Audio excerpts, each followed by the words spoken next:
Et bonjour tout le monde, c'est moi Waxer et Boy Cody et on se retrouve aujourd'hui pour la review du set Faucon Millenium donc de 2015, de fin 2015, voilà, du Star Wars 7. Donc on va commencer tout de suite cette review. Donc voilà la boîte du set, donc une boîte assez grande. Donc devant on retrouve bien sûr le logo Lego Star Wars avec ici Kylo Ren, donc qui représente les sets 2016. Voilà. Donc le Faucon Millenium qui est mis en scène, donc bien sûr avec le petit logo Disney qui est ici. Donc voilà, donc c'est le set 75105 Faucon Millenium, voilà. Donc le set comporte 7 figurines, donc franchement génial. Voilà. Donc après sur les côtés, voilà, ça présente un petit peu. Au-dessus, pareil les figurines, donc à l'échelle, avec une échelle. Et derrière, voilà, donc derrière un plan du vaisseau détaillé avec son intérieur ouvert. Les descriptions, donc ici en vue holographique du vaisseau, avant-arrière, les armes et une mise en scène. Voilà. Donc maintenant, on se retrouve pour les personnages, donc 7 figurines. Donc nous allons commencer par la première. Donc la première, il s'agit du membre du Kenji Club, donc que nous voyons dans la scène où Han Solo et Chewie retrouvent le Faucon Millenium qui avait été volé sur Jakku par Finn et Rey ainsi que BB-8 pour s'enfuir. Donc une très belle figurine, donc sérigraphiée au niveau du torse, une très belle sérigraphie ainsi que sur les jambes, voilà. Donc avec une bande qui part comme ça sur le côté. Donc les bras n'ont pas de sérigraphie et l'arrière du torse est sérigraphié aussi. C'est donc une très belle figurine. Un rajout, c'est au niveau de la tête, donc le cache-œil comme ça, avec son bonnet. Donc pourquoi pas, ça fait un style, ça fait vraiment style pirate, donc bien des pirates de l'espace comme ça, avec leurs armes en plus qui font très très pirate je trouve, voilà. Donc les armes comme les Wookiees, donc comme Tarful dans le set ATAP de 2015 je crois, si je ne dis pas de bêtises, voilà. Donc une très belle figurine. On se retrouve ensuite avec Tasoulek, donc le chef du Kenji Club, je pense. Donc très belle figurine, donc sérigraphiée comme vous voyez au niveau du torse et des jambes, donc avec un reflet argenté comme ça au niveau de tout ce qui est les dorures, donc la ceinture, au niveau du torse ici, voilà. Une très belle figurine, donc sérigraphiée aussi dans le dos, donc avec une chevelure assez longue comme ça, que nous avons déjà pu voir dans Star Wars. Donc je vais vous enlever ça. Voilà, donc en même temps vous voyez la deuxième tête, la double face de Tasoulek, donc qui n'est pas content. Et là l'autre donc qui est normal, on va dire qui réfléchit. Voilà. Donc pour arme, il a aussi une arme de pirate. Donc franchement de très belles figurines. Pourquoi pas les mettre dans ce set? Franchement, ça fait des pirates en plus, des contrebandiers. Donc c'est bien dans l'univers de Han Solo. Donc voilà, une très belle figurine encore ajoutée à ma collection. On se retrouve maintenant en présence de BB-8, donc la nouvelle mascotte du film Star Wars 7. Donc on va dire le copain R2D2, donc Android Astromécano Bull, voilà. Donc c'est une très très belle figurine, bravo Lego pour l'avoir reproduit comme ça.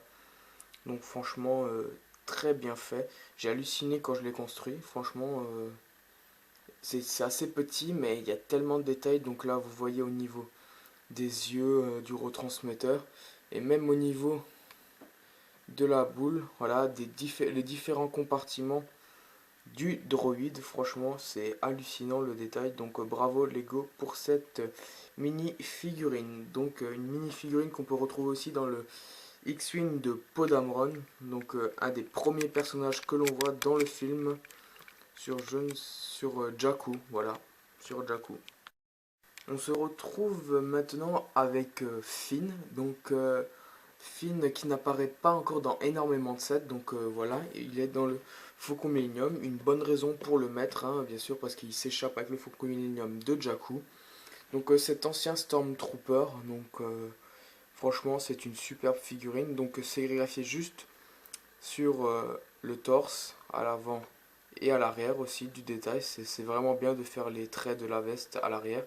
Donc la veste appartient à Poe Dameron, donc si vous vous rappelez bien dans le film, voilà. Je vous ne spoil pas plus, vous avez vu sûrement le film si vous regardez cette vidéo, je pense. Donc voilà, une très très belle figurine, donc avec, on peut voir, si ça veut bien faire la mise au point, sur le torse. Voilà, les bandes rouges et tout ça avec des reflets argentés encore une fois. Et des liens pour fermer la veste et tout ça. Donc franchement, une très très belle veste qui va très bien sur ce personnage.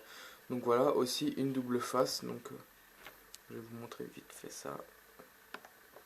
Donc voilà, une face où il réfléchit, il n'est pas content, où il se sent en danger. Voilà. Donc franchement, une très très belle figurine de Finn. Donc une des premières versions, je pense, il y en aura sûrement d'autres. Donc voilà, on pourra faire, c'est bien parce qu'il nous donne des éléments pour faire des personnages. Par exemple, on pourra refaire Poe Dameron avec sa veste comme ça. Avec les Stormtroopers, on pourra refaire Finn en Stormtrooper. On pourra même faire son custom avec la trace de sang sur le casque. Franchement, j'avais aimé cette, euh, cette action où de toute façon l'ami de Finn qui meurt et qui lui met sa main pleine de sang sur le casque. Donc franchement, j'espère pouvoir faire ce custom. Voilà pour cette figurine de... On se retrouve aussi maintenant avec Rey. Donc Rey, l'héroïne du film qui apprend qu'elle est un Jedi et tout ça. On verra la suite du film. Je pense qu'il y a un lien de parenté avec Luke. Enfin bref, je pense qu'il y a quelque chose là en dessous. Donc Rey, franchement, une sublime figurine. Regardez ce détail, c'est impressionnant. Donc sa tenue des sables, donc qui ne la quitte jamais, je pense, si je me souviens bien du film. Voilà, donc le torse qui est sérigraphié aussi à l'arrière, donc avec les ficelles pour tenir sa cape, voilà, qu'on retrouve devant, comme ça. Nous avons aussi le petit blaster, le blaster gris en chrome, comme ça, que Han Solo lui donne sur la planète où ils vont rencontrer Maz, donc le temple, où elle va trouver le sabre laser de Luke, voilà. Donc une très belle figurine, donc avec des cheveux comme ça, une nouvelle coiffure, voilà. Donc qui cache une double face, voilà. Donc la face contente qui est devant, je la mets devant, et la face un peu plus inquiète qui est prêt au combat, voilà. Donc franchement une très très belle figurine de la part de Lego, encore une fois. On est bien servi cette année dans le Faucon Millenium, franchement je suis vraiment content. Voilà. Donc voilà l'avant-dernière figurine de ce set, donc Chewbacca. Donc le Chewbacca, pardon, remasterisé, donc avec des couleurs, franchement génial cette figurine. Donc figurine qui est déjà apparue, elle n'est pas nouvelle, donc je ne l'avais pas, parce qu'elle n'apparaissait que dans le set Droid Gunship. Donc voilà. Donc une superbe figurine bien sérigraphiée, donc toujours avec sa bandoulière, voilà. Et une nouvelle arme de Lego, donc son arbalète. Lego a enfin fait une arbalète vraiment adéquate à Chewbacca. Donc dans le film, on voit dès qu'il tire, il y a tout qui explose, les Stormtroopers reculent de 10 mètres. Franchement, moi ça m'a fait vraiment rire quand ils utilisaient cette arme. Même Han Solo a commencé à aimer l'arbalète de Chewbacca. Donc un système de nouvelle propulsion, donc voilà, on connaissait les petits blasters simples. Maintenant ils l'ont fait avec l'arbalète, donc je vais vous la montrer plus proche. Voilà, donc on a juste à tirer comme ça. Je vais pas le faire parce que sinon ça va partir. J'ai pu retrouver la petite tile rouge, voilà la petite rande rouge. Mais franchement, elle ressemble vraiment à l'arbalète de Chewbacca dans le film. Voilà, comme ça on voit mieux les, euh, les bouts là sur les côtés, les petits trucs ronds là. Franchement, génial le niveau de détail. Voilà, bon ça reste une arme Lego, donc assez basique. Voilà. Peut-être que les custom, on fera des armes custom de l'arbalète de Chewie. Ce serait vraiment bien, pas mal de voir la différence. Donc voilà. Donc voilà, on s'attarde pas trop sur cette figurine et on va tout de suite passer à la dernière. Et voilà la dernière figurine, celle de Han Solo. Donc mon personnage favori de ce set et même du film. Franchement, j'ai adoré le Han Solo, j'ai toujours adoré Han Solo. Donc voilà. Donc Lego a refait cette figurine, je pense, qui est exclusive pour l'instant à ce set, que nous retrouverons peut-être dans un autre set, je ne sais pas encore, ceux d'été 2016, voilà. Donc une superbe figurine, donc avec les cheveux qui sont vraiment bien reproduits, donc avec le torse, sa veste, avec les détails, franchement, sur sa jambe, on voit pas trop, on a du mal à voir. Mais on voit la ceinture de son arme, voilà. Donc la chemise blanche et derrière de nouveau des sérigraphies. Franchement, c'est juste magnifique cette figurine, c'est une de mes préférées. Franchement, de l'Empire, tout ce qui est Empire, c'est ma préférée. Après, j'adore beaucoup ce qui est clone, moi. Donc voilà. Donc bien sûr, une tête double face. Donc la tête où il est content et la tête où c'est un peu vague, on sait pas, c'est pas trop son expression, voilà, mais qui est assez, qui a pas d'expression, voilà, comme ça, on voit comme ça. On dirait qu'il est triste, on sait pas trop, voilà. Donc franchement, une superbe figurine. Donc je pense que c'était l'incontournable de ce set. Si vous pouvez vous la procurer, achetez-la, hein, franchement, elle est magnifique. Donc avec aussi un petit blaster. Voilà pour les personnages. Et voilà le moment tant attendu, la review du Faucon Millennium. Voilà le vaisseau. Donc vraiment magnifique. Donc au niveau longueur, voilà, il dépasse une plaque 48 x 48. Voilà. Donc là, je l'ai mis un peu dans les airs, voilà, parce que sinon je n'aurais pas pu vous montrer après un petit détail. Donc voilà. Donc une petite mise en scène, voilà, donc avec les personnages à l'intérieur. Donc ici, nous avons Rey et Finn qui sont dans le cockpit que je vous présenterai après. Et là, le Kenji Club qui attaque le faucon qui décolle. Voilà. Donc en lui-même, le faucon a énormément de détails. Donc comme vous pouvez le voir, ici sur la partie avant, des petits détails, des barres, voilà, des grilles d'aération. Donc là, les petits trous, donc un qui sert. Donc les deux là servent à lancer les missiles Hasbro. Donc voilà. Ça part très loin. Il y a de la puissance ici, pour une fois. Voilà, donc énormément de détails, voilà, des petits trucs comme ça, des plate lists. L'antenne, donc l'antenne qui a changé, qui n'est plus ronde, qui est rectangulaire. Donc voilà. Une plaque très sympathique, on va dire, ça change de l'habitude parce que regardez normalement, donc sur une petite maquette comme ça du Faucon Millennium, voilà, elle est ronde comme ça. Donc ça change, ça fait un style, voilà. Donc avec vraiment un style, un changement de couleur aussi. Donc du gris foncé au gris clair pour montrer que le vaisseau a subi le temps, a vécu quoi. Donc voilà avec des détails du sable, du rouge, des gris comme ça, voilà. Tout ce qui sert pour la propulsion à l'arrière. Donc sur les côtés c'est extrêmement bien détaillé aussi. Donc vous voyez comme ça. Donc peut-être ici j'ai rajouté des choses pour éviter que ce soit moche comme ça, qu'on voit juste deux trous, voilà. Mais regardez sur les côtés, c'est extrêmement bien détaillé, voilà, comme ça. Donc les parties support, les couloirs du faucon, comme ça, c'est assez beau. Voilà, et on arrive à la partie arrière, donc avec les générateurs, la propulsion en bleu, c'est vraiment génial, c'est super beau. Donc voilà, comme ça. Et ça fait tout le tour, donc un taux incroyablement haut de détails. Franchement, je suis assez content. Franchement, Lego a fait du beau travail pour ici. Donc, au niveau de l'intérieur, donc déjà je vais vous montrer. Donc déjà une tourelle, donc qui monte et qui descend 360 degrés. Pareil, celle en dessous. Donc celle en dessous là, elle est en train de tirer sur les membres du Kenji Club. Voilà. Donc elle est armée. Donc là, nous pouvons voir plein de petites ailes donc qui vont se déplier. Donc la principale c'est là pour pouvoir ouvrir toutes les ailes comme ça et pour pouvoir montrer l'intérieur. Donc voilà. Donc le Faucon Millenium se transforme en étoile de mer. Voilà. On peut dire ça comme ça. Donc cette partie ne s'enlève pas, c'est le cou du vaisseau pour aller sur le cockpit. Voilà. Bon, Lego n'a pas fait de couloir pour ici. C'était pour le support, c'était pas possible, je pense. C'est un peu dommage, mais bon. Voilà, on va pas s'en plaindre. Donc différentes parties qui sont vraiment bien réparties, donc et vraiment bien réparties, oui, mais aussi dans le bon ordre. Donc si je regarde mon petit livret, donc la partie équipage qui est ici avec les dortoirs et tout ça, ça y est, c'est vraiment la place là qu'il y a dans le vaisseau. Ensuite nous pouvons voir qu'ici la table, c'est la pièce principale on va dire, avec la table de jeu. Donc là il y a BB-8 qui joue contre Chewbacca. Donc franchement c'est à la bonne place, c'est à l'opposé du cockpit et de l'entrée.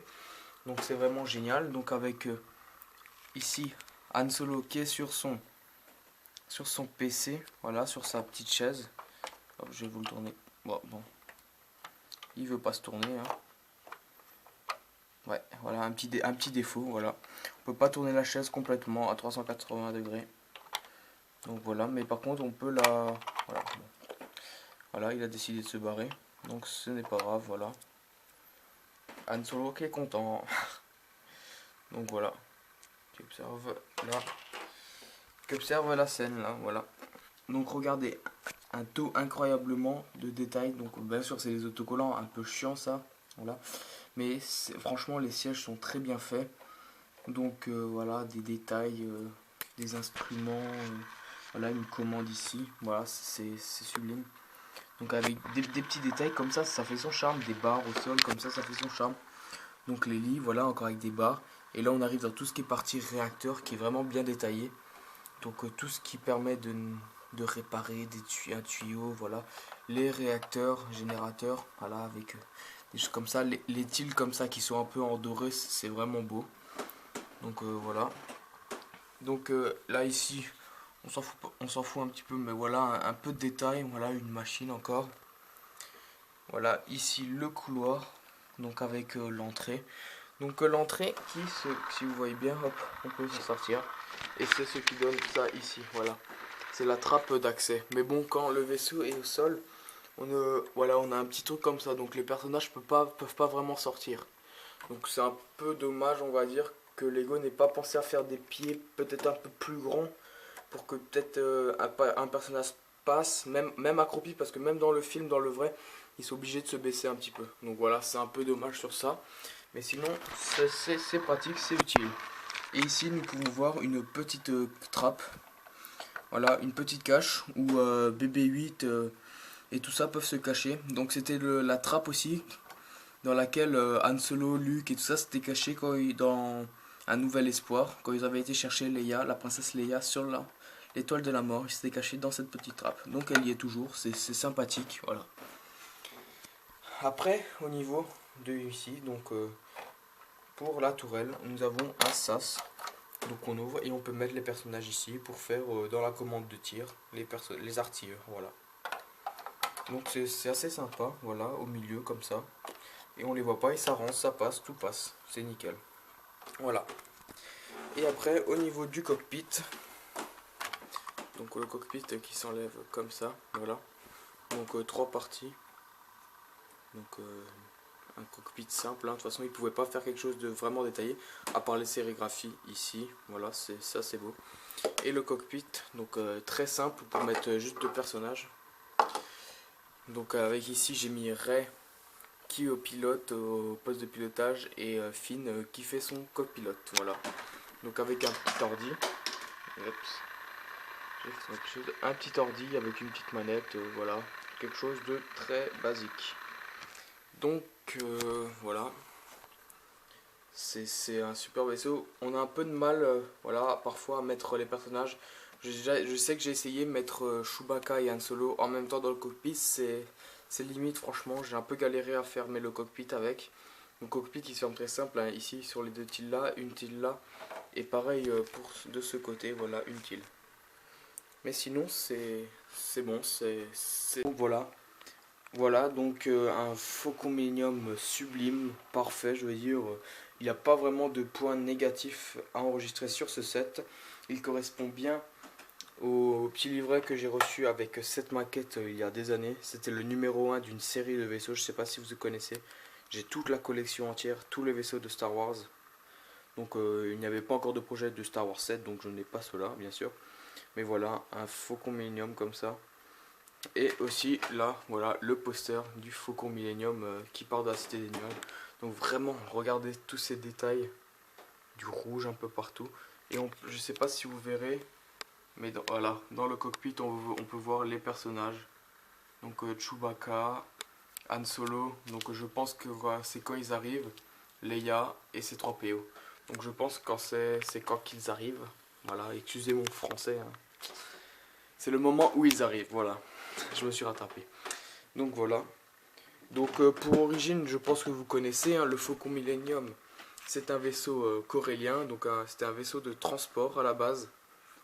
Donc celui que Han Solo a récupéré, c'était qu'il avait gagné, c'était un qu'il a gagné contre son ami Lando Calrissian. Donc c'était un vaisseau à Lando Calrissian qu'il avait gagné à un jeu.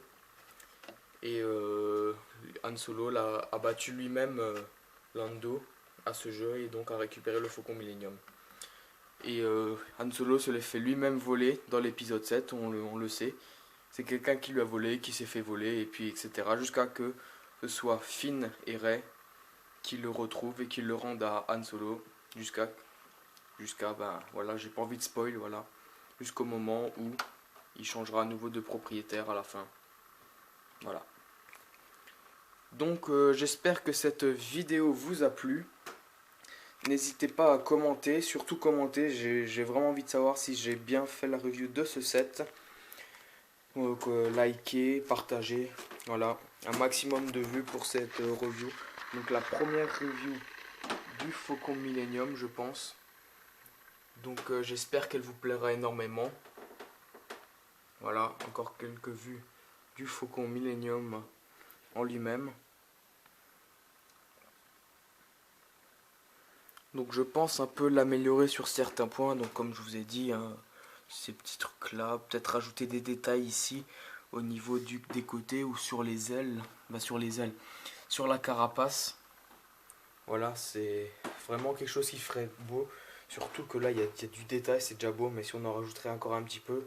Voilà, les tiles rouges on les retrouve, hein, pareil, hein, c'est super beau, ça rend beau. Donc voilà.